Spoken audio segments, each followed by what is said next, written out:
Take a quick look at your wrist, or better yet, glance around the next time you're in public. Chances are, most people wearing a watch have it strapped to their left hand. It's one of those quiet social habits we rarely question. No one formally teaches us which wrist to use, and there's no universal law requiring it.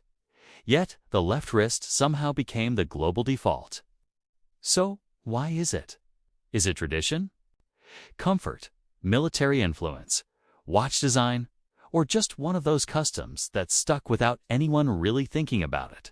Today, we're diving into the surprisingly layered history behind why watches are usually worn on the left hand, and how practicality, design, and even war helped shape that choice.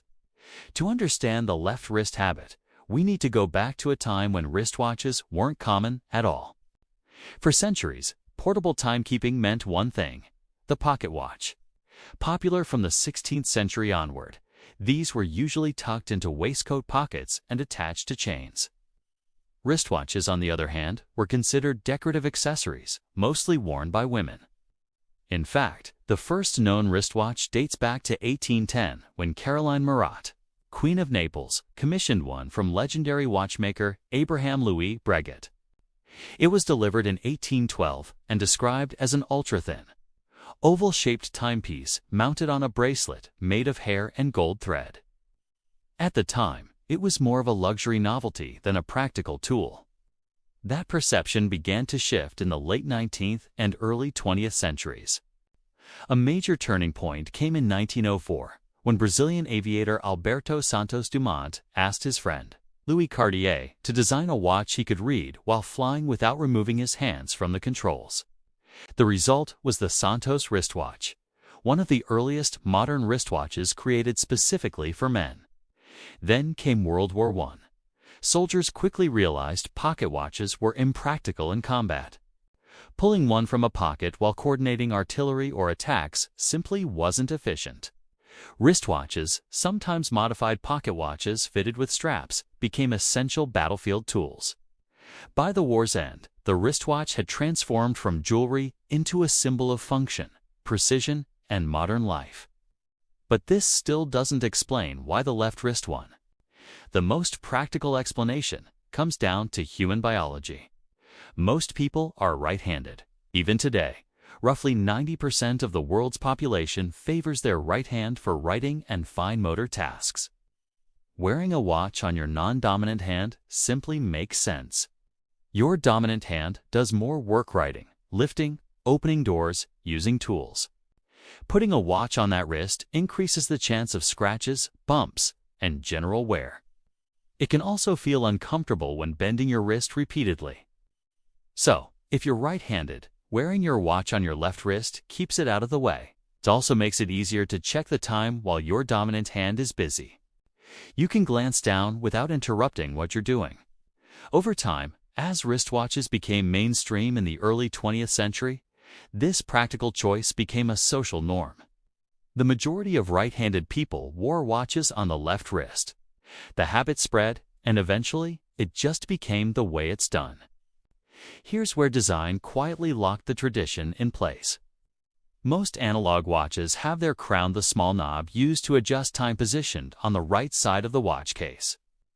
This layout wasn't random. It was designed for right-handed users wearing the watch on their left wrist. When worn on the left, you can easily adjust the crown using your right hand without taking the watch off. It's ergonomic and efficient. If you wore that same watch on your right wrist, adjusting the time would feel awkward.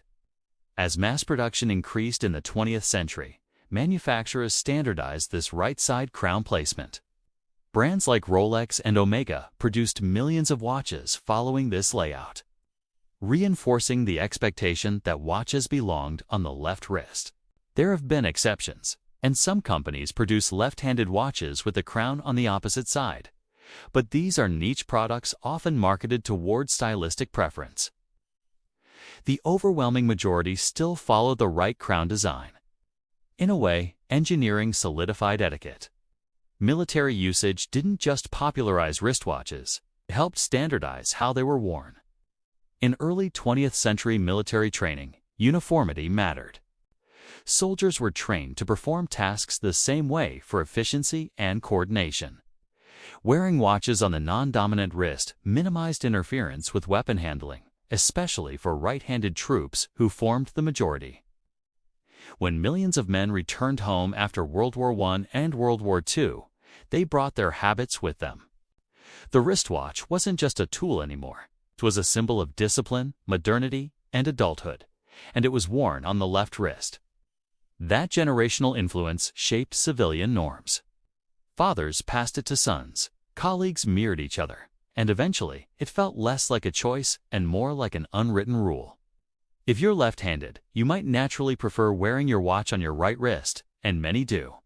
However, because most watches are designed with right-handed users in mind, some left-handed wearers still choose the left wrist simply because it feels more natural to adjust.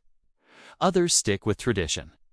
In recent years, especially with the rise of smartwatches like the Apple Watch, customization has become easier. Many smartwatches allow you to flip the screen orientation depending on which wrist you choose. This flexibility makes the old rule less rigid than ever before. Today, wearing your watch on the right wrist isn't unusual. It's just less common. So why are watches worn on the left hand? It's not a law, it's not superstition, and it's not random. It's a blend of history, biology, design, and social influence. The dominance of right-handed users made the left wrist more practical. Early watchmakers designed their products around that majority. Military habits reinforced the pattern, and mass production cemented it. Over time, it simply became the norm. What's fascinating is how such a small, daily action strapping a watch onto a wrist carries over a century of quiet influence behind it.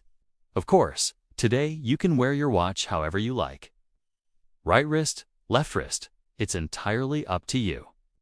But the next time someone asks why most people wear it on the left, you'll know the answer isn't just because that's how it's done. It's because history, practicality, and design all quietly agreed on it first. Thank you for watching.